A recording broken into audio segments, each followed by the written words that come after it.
Hi and welcome once again. This is David. Welcome to the Human Technology Tools series of videos. The Human Technology Tools are designed to give you a reminder of how life works and a powerful application tool for that knowledge when you need it the most, especially in terms of a crisis or a growth opportunity. Now, there are several of these tools and all of them are meant to work together, so please keep that in mind. Now, this particular one is called the LevelsRecall tool, and with this one there's really not much to write on the chart itself like with the other tools. This one's main purpose is just to remind you of who you really are, what you're doing here, and how you create your experiences. Because quite often the problem is whenever you need to create something new or to in quotes fix a problem, you forget who you really are, and this loss of perspective is a major cause for in quotes failure. Okay, so this tool is mainly as a reminder and as a frame of reference as you use the other tools, because in any one issue, whether you want to grow or expand, or you want to, let's say, transcend or overcome a challenge or transform, you need to use several of the human technology tools at the same time. So this one is more like a reminder of who you really are, where you come from, how your reality is created, so that, you know, as you work with the other tools, that is in mind. Because having the right perspective is everything, literally everything. If you come from the wrong perspective, then all your thoughts and decisions and choices are generally going to tend to be wrong. So it's good to have the right perspective right from the start. Now, you can download this chart as a PDF, of course, which you can print and for as many times as you need to use it. And you can get this from ahappypocket.com. You can see the web address below this video, ahappypocket.com, and you can learn more about how to use this tool and what each of these 9 levels you see in front of you mean from the book A Happy Pocket Full of Life. So now let's look at this tool, and first let's as always begin with the big picture, the fundamentals, and then we'll dive in. Now, it would take a long time to really detail what each one of these 9 levels of, these are called the 9 levels of your consciousness. As you can see, these are the 9 levels. There's Oversoul is number 1, all the way to the physical conscious mind, that's number 9. These are the 9 levels that operate within your physical reality, most relevant. There are many more levels that are not covered here. We don't know how many there are, there could be infinite, but there are many more, but they're not directly relevant to your physical reality. Okay. Now, we have 2 videos already, which are, you know, they're quite long. They're about almost an hour in total, that really go into detail about these 9 levels. And also there's a lot of information in the book A Happy Pocket Full of Life. So we're not going to dive deep into this. You know, if you need to learn more about that, just go refer to those other resources I mentioned, and you can find them at ahappypocket.com. The important point is this: once you print this, and whenever you're working with these human technology tools, this is what you have to keep in mind. If you look at this pink, it looks pink to me, box, the outermost box, the pink one, up there it says one being. So this is a reminder that although these are seemingly separated, you know, parts of yourself, or even parts of, you might even call the physical life, you know, what you see outside of you, yeah, they're all encompassed by the one being, and they're not necessarily separate from the one being, although they are individuated. You know, the real separation does not exist. Separation is something that we conclude based on how we experience life, and based on the way we've been built, our sensory facilities, it appears there is separation. I mean, if you are, for example, a pool of water with millions and billions of raindrops water drops in that pool of water, you might not experience separation. So what I'm trying to suggest here is your your tools of perception, your eyes, nose, sense of touch, everything, the way your mind is wired, is actually what gives you that idea that you're separate from the rest. Okay, even separate from your. Some people even see themselves separate from their non-physical self because they can't experience it, they can't touch it. So, they don't have that sensation that they're one and one with their non-physical aspect, whether you want to call it a soul or spirit. So anyways, that's what the pink box is there for, is to remind you that it is all part of the one being, you could say.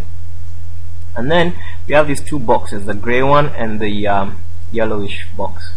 So the yellowish one has been labeled up here, as you can see, the non-physical aspect, and the gray one has been labeled the physical aspect. Okay, now within the gray one you have three boxes. You have your physical mind, where your beliefs are held, and this is usually unconscious, as in you're usually not conscious of what your beliefs are. You can become aware and conscious of them, but usually as you go about your day, you're aware of your thoughts, but you're not so much directly aware of your beliefs. Now, so you have the at the lowest level. Here's another thing. Down here it says lower frequency energy, and up here it says higher frequency energy, meaning that as you go down these levels, the vibration of the energy that makes up all of life, because all of life is energy, all of it, whether you're talking about you, your dog, your car, it's all made up of the same stuff. It's energy. It's all made up of the same stuff. Now, it's the vibrational frequency that partly determines what what that stuff then appears or becomes. For example, if you are to lower the vibrational frequency of water, what happens is that water will cool down because it's losing its frequency, and it will crystallize into ice. And if you are to raise its vibrational frequency, it will heat up, and also it will transform into gas or steam. So in this way, at the very bottom here you have your thought level, which is at the lowest frequency of energy. Then you have above it your emotions, above it your beliefs. Then above it you go to the box that now encompasses the non-physical aspects of you. Okay. Now before we get out of the physical aspect, let's just say one thing. You see these three boxes, the green ones, the physical mind unconscious, which is your beliefs, the physical mind, which is subconscious, which means you're aware of it but not always so directly aware as you are of your thoughts. That's your emotions. Then you have your conscious part, which is your thoughts. These three form your ego. So that's your ego, your beliefs, emotions, and thoughts. That's your ego structure. Okay, right. So let's now look at the non-physical aspects. You have the oversoul. Then below it you have the individual soul or spirit. Below it you have the higher mind. Then below that you have a template reality. Below that you have the collective automatic mind. And below that you have the individual automatic mind. This whole thing is what people often refer to as the higher self, or your higher self. So let's say these three boxes down here are your lower self, and these six boxes up here are your higher self. Quite often you hear that your higher self is the one that is directing your physical life, and that is the one that's creating the experiences that you have in your physical life, and that it's looking after you and all that sort of stuff. So let's look at how that works. At the very top you have something called the oversoul. Yeah, this is completely non-physical energy, and you might say that it holds several souls at the same time. And by several we're talking about, I don't know an exact number, but we're talking about thousands of souls or spirit perspectives at the same time. In the same way that your body has roughly 100 trillion cells, your physical body is made up of 100 trillion cells. Each one of those cells is its own separate organism. I think you're very well aware of that. Or if you're not, you can look it up. Nowadays even National Geographic will have that. The human body is made up of cells. I think we all know that. But you can take a cell and put it in a test tube in a laboratory, and that cell will live on by itself. In other words, it does not need you to survive except for provision of a good living environment. So if you are to provide that living environment in a laboratory, in a test tube, you can take out cells from your body, put them in that environment, and they'll live on. In fact, you could kill the rest of you and those cells will live on. So in the same way, your body, which you call you, one person, is made up of 100 trillion cells, which in turn are made up of, you know, countless numbers of like individual molecules that have their own lives, which in turn are made up of individual atoms and electrons that have their own lives. In the same way, souls have oversouls. Okay, now your individual soul is at the second level of your consciousness. Okay, again, it's completely non-physical. Now you might want to say that soul is before pre-incarnation, or rather before it has been imprinted by a physical experience, and spirit is after that soul has now been imprinted with a physical experience. In other words, it has experienced something, which is the whole point of life anyways. You know, it's so that your soul can experience and come to know itself, yeah, in a world of relativity, because where it up here in the non-physical is a world of absolutes. Everything is instant, there is no space-time, so really there is no opposites of. So, you know, the only way to really experience what it is to sort of individuate and calm down, you could say, and live a life. Okay, so the individual soul chooses such a thing, and for it to live an individual life, it individuates farther down the vibrational level in a higher mind. Now the higher mind is quite literally your parallel reality to the physical, to your physical reality experience. In other words, it's kind of like a mirror, yeah.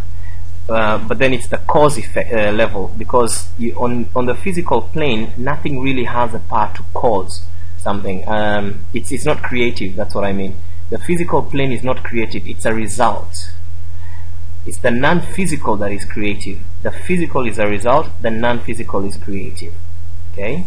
So the higher mind is a creative aspect, in that sense, the parallel reality of the physical reality, which is the effect. So whatever happens in the higher mind happens in the physical space.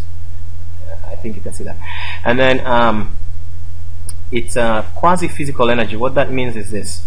The higher mind does not, you know, in the way you see today, tomorrow, yesterday, past, present, future, it is beyond time. So the past, present, and future are all in the here now.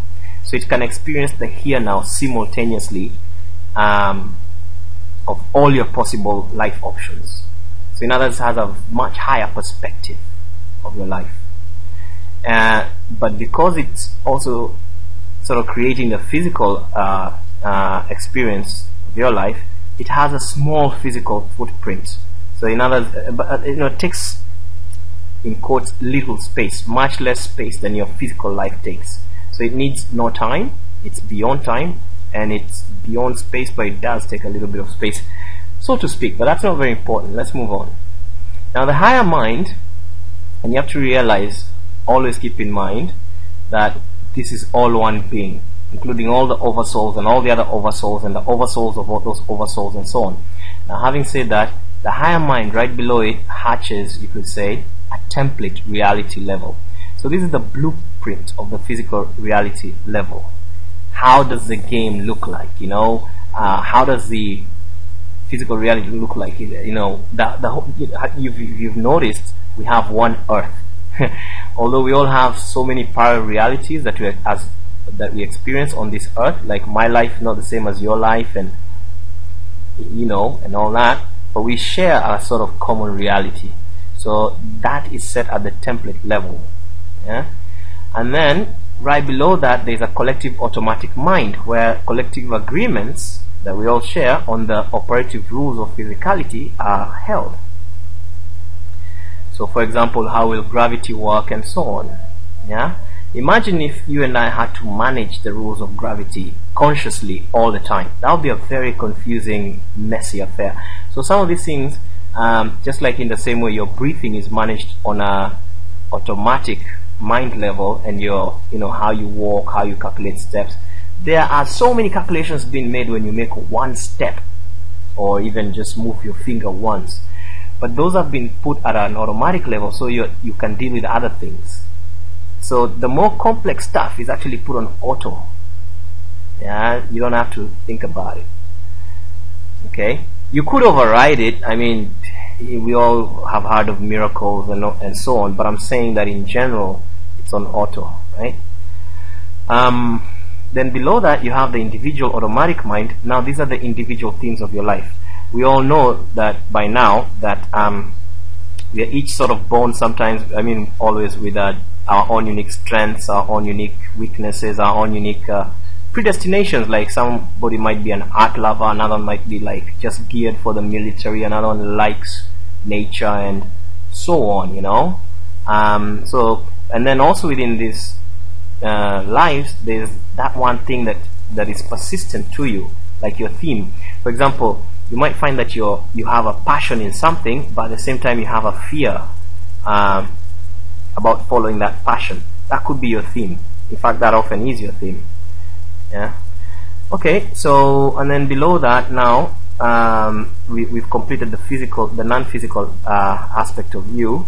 Below that you now have the three physical aspects, and we said the first level is belief. Your beliefs are basically, they're like your thoughts, but in a way they're like templates in a sense. Okay, they're things that you've decided is the truth about life, your personal truths about life. Okay, now your beliefs are the ones that cause your emotions or your feelings to arise. You never have an emotion or a belief or a feeling. Let's say they're both the same thing. Let's, for example, for now, for this conversation, say emotions and feelings are the same thing. You never have an emotion that does not arise from your beliefs. All your emotions are direct results of your beliefs. Okay? And in your beliefs you have, you've made judgments, for example, good or bad, about those beliefs. You've made consequences, punishment and rewards about those beliefs. For example, if I don't do this by then, I'll get messed up in this way, and that will mean I am this kind of person. See? So those are the ones that bring rise to your emotions. And then once that comes up, the emotions then make you have a conscious thought about it. So as you can see, beliefs, subvocal, you don't even consciously know you have that belief quite often. And then you get a feeling, and then from that feeling you think, maybe I should do this. You have a reaction. Maybe you think, I'm not a good looking person.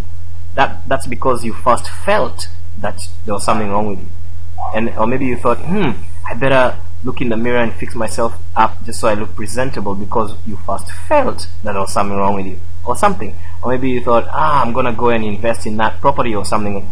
That's because you first felt excited or capable of doing such a thing. You see, the excitement was there, whatever. So that's the 9 levels of your consciousness. Now on the sides here you have an arrow here that says discovery going up, and an arrow that says creation going down. What that means is creation does not happen from down here. Creation happens from up here, and then it crystallizes into form. So you can never create by trying to manipulate your physical reality, although you might have a belief that that will work, and you might experience something that might make you think, yes, that did work. But in actual fact, even that is being created at the higher level. At the highest level, of course, your higher mind, templates, collective, all the way down to beliefs, and then to all the way down. In the reverse, if you want to understand or discover what your beliefs are, or communicate with your higher self, you need to go up in vibration. Yeah. If you go down in vibration trying to discover what your beliefs are, you will just crystallize more and more the current belief without really discovering what it is, and you'll actually go more and more into forgetfulness. You have to realize that the down energy causes crystallization and forgetfulness. The up energy causes remembering and so on. So like we said before in the ego script tool, if you want to discover your beliefs, go up in vibration. How? Through gratitude, being open, acceptance, letting go, being in the flow.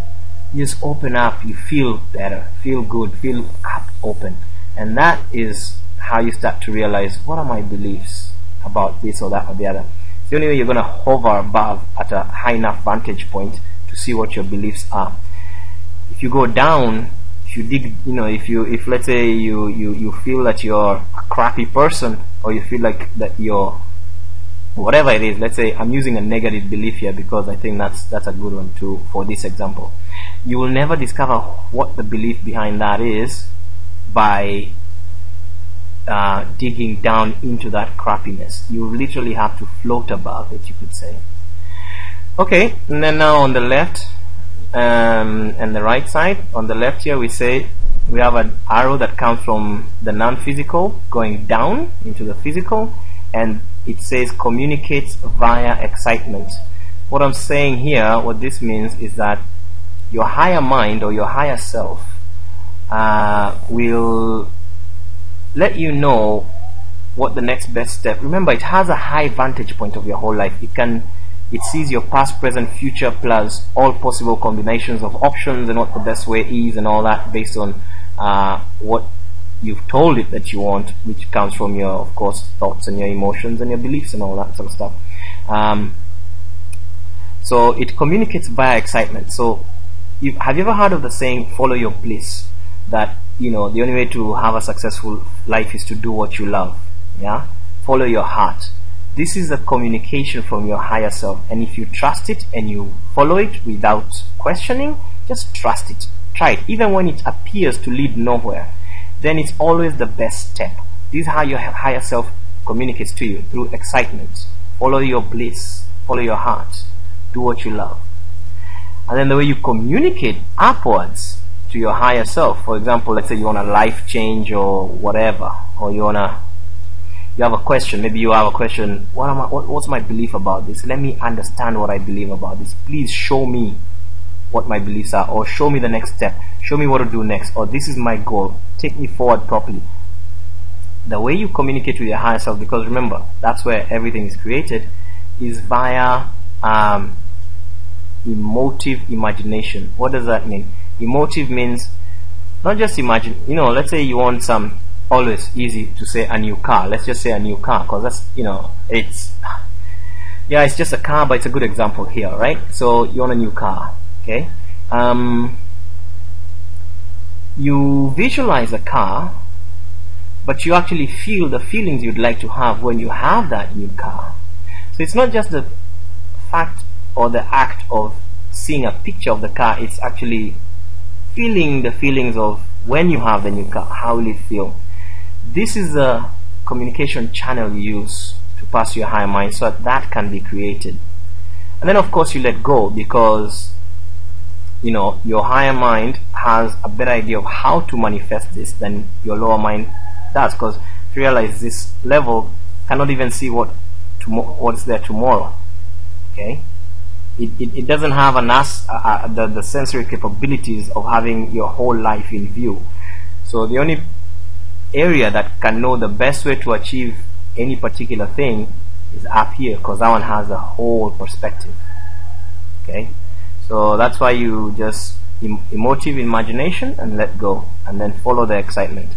Emotive imagination, let go, follow the excitement. That's the cycle. Emotive imagination, let go, follow the excitement. So that's how it goes. So there you are. That's the LevelsRecall script or chart. Download it from ahappypocket.com and use it together with the other human technology tools. Thank you.